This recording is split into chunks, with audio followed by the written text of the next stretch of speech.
I'm going to run an experiment to settle the debate on whether we should pre-wash our fabrics to make a quilt. The theme for the Project Quilting Challenge this week is basic blocks, and the challenge is to make a quilt with 3 basic blocks. This theme makes me very, very happy because I was already planning on making a quilt with 3 blocks, one with pre-washed fabrics, one with non-washed fabrics, and one with a combination of pre-washed and non-pre-washed fabrics. And that way I could see exactly what a quilt would look like when a fabric has been pre-washed. And so this quilt challenge will help me make that quilt and still have a quilt ready for my tutorial. So for my 15 minutes to quilt today, I'm going to be working on my basic blocks quilt. In this series, I'll show you all of the problems I get into as I mix the fabrics together, and in the end, I'm going to wash the whole quilt to get the final results. And stick around till the end to see who won the copy of a quilt journal. Welcome to Quilting Color. My name is Shalina. Let's get started. My plan is to make 3 16 patch blocks, and so I need to choose some fabric for this, and I chose to use a layer cake. So this is Bernatech Serendipity by Jessica Flick, Contempo. And on the back here you can see what the fabric choices are. I'm thinking that maybe I'm going to have, say, a warm color block, a cool color block, and then the center will be a combination of fabrics from these blocks. So, oops, didn't mean to break that apart, but that's okay. Okay, so this one, I really like this, but I'm thinking maybe this would be a good border print. So my hope is that I can use one like of the same print on both sides. So either this one or this one. These are really pretty. And if I'm going to use this one, I'd like to have a similar one. I want to make them as similar as possible. So how about I have a blue one and an orange one, and then the center one will have both. And then I need another fabric to go with each of these. I'm thinking another warm color and another cool color. I think this would look good. This would also look good.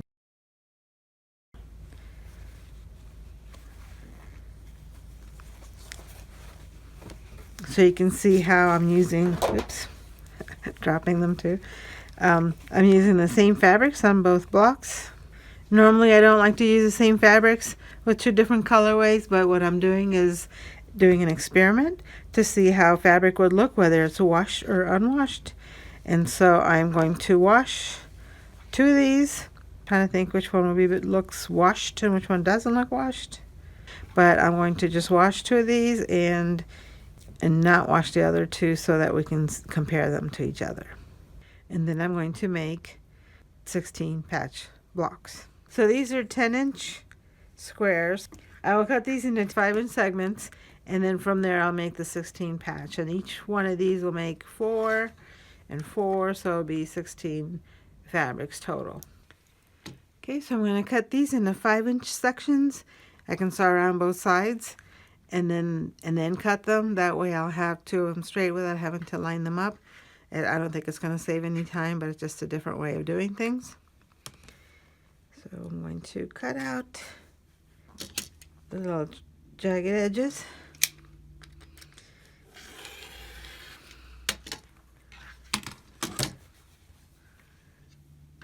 When you do this, you have to measure, and this does look like it's more than 10 inches. So to me, it looks like I can go ahead and cut out the jagged edges without worrying about losing fabric. And then I need a 5-inch line.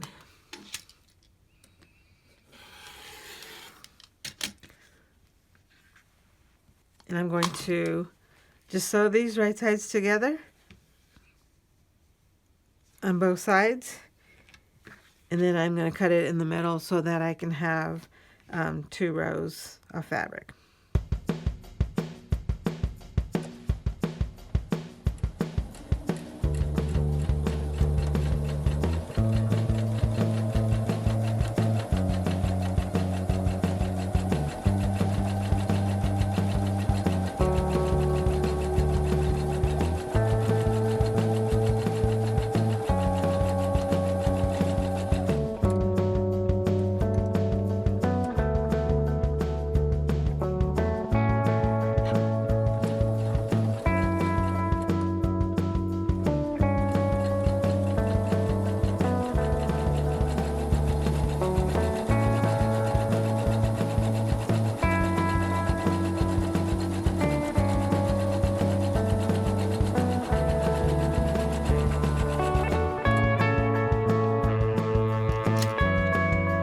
I'm going to cut it in half so I can have 2 rows.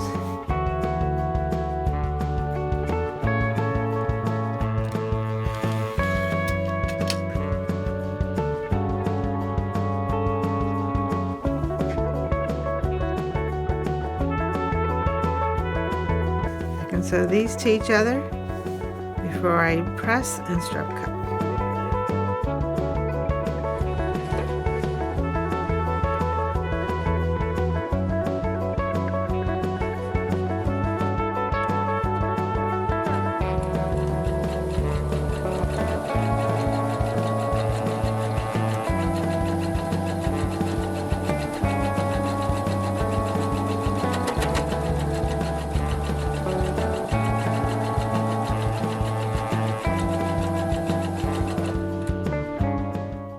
Okay, I've sewn in the center here, I've sewn these 2 together, and so now I have strip set. I'm going to go ahead and press this with an iron so that it's really proper, so that you can easily compare with the way things are supposed to be done.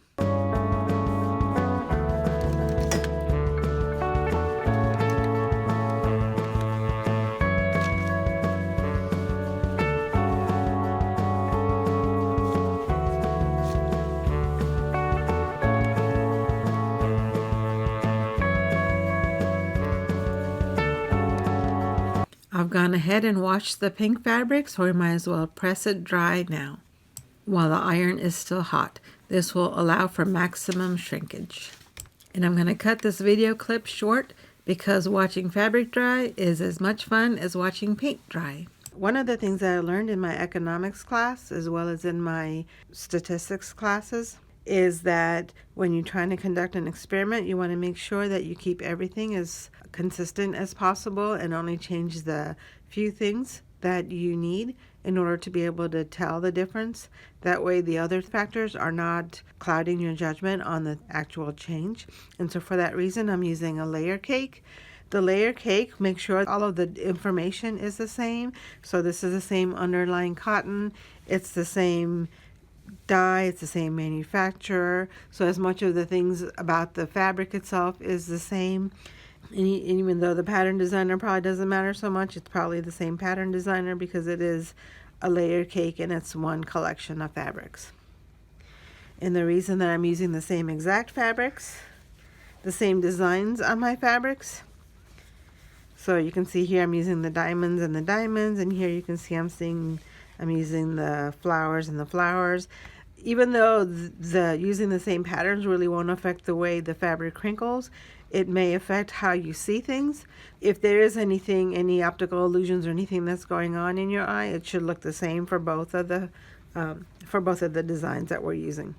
So I could potentially use a different design, but I think that if I use the same designs, so that it won't affect the way you see how the fabric is crinkling. Okay, so we have already gone ahead and sewn this together as a strip set. And so I'm going to go ahead and cut these into 2.5-inch strips. I'm going to cut a little teeny tiny amount here to get rid of the zigzagging. Close enough, I guess.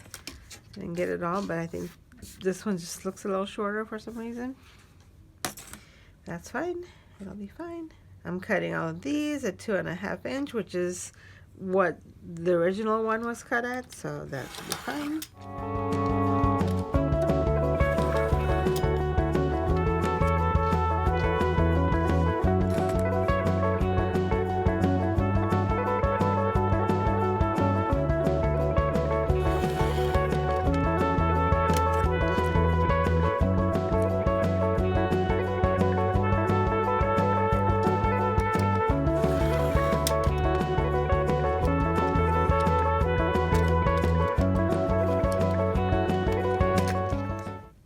For this experiment, I'm trying to be really careful about cutting exactly the right size so that you can easily tell things that are shifted, just to make it easier for you to be able to see.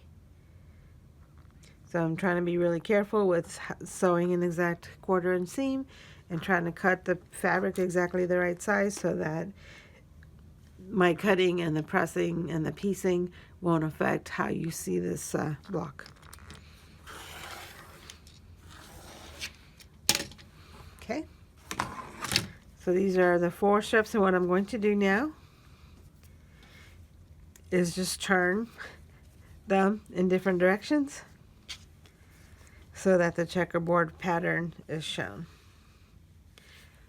So now I'll just sew these together, and then I'll have the checkerboard pattern in this block will be done. And while I'm here, I'm going to go ahead and cut the other fabric, since we didn't start with this one.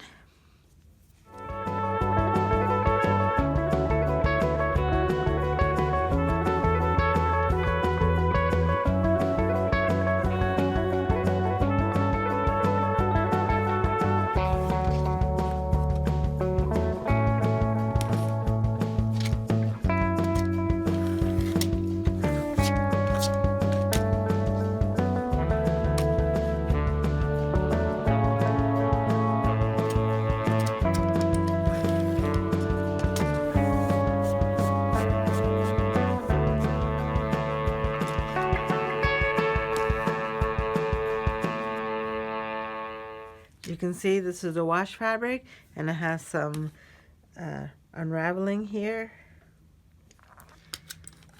That's not really going to be a problem. Okay, so now I'm going to go ahead and cut these to 2.5 to 5 inches like I did for the other one. I'll just sew it the same way, even though that really won't affect anything.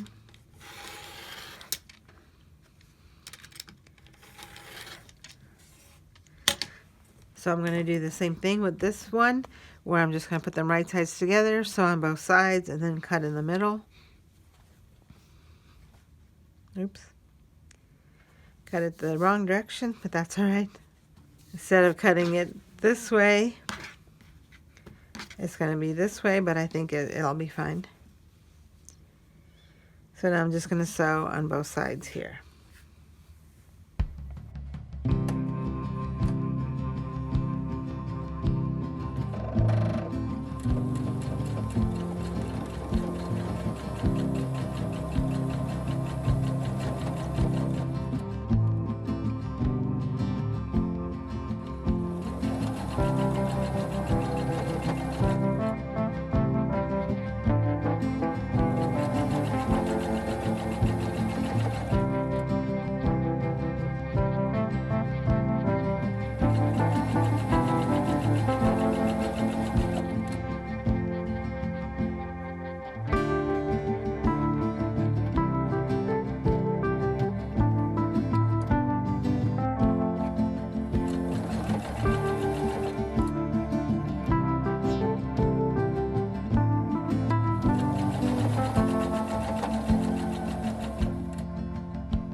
In the next videos in this series, we'll see what kind of problems I encountered in putting the pre-washed fabrics with the unwashed fabrics and what I did to fix them. And after we finish making the quilt, we'll go ahead and wash the quilt to see how that looks. Don't forget to subscribe so you don't miss any of them. In my last video, I offered my viewers a chance to win a copy of the Quilt Journal, which is a book that I made to help you tell the story of your quilt. And the winner of this book is Boo Manchu. Congratulations! I'll send the book out to you. And for those of you who didn't win, I put a link in the description and in the pinned comment so you can get a copy of your own book. I hope that you enjoyed watching me make this challenge quilt. And I'll put a link here for the last challenge quilt. Thank you for watching. I appreciate all your support and I hope to see you again in the next video.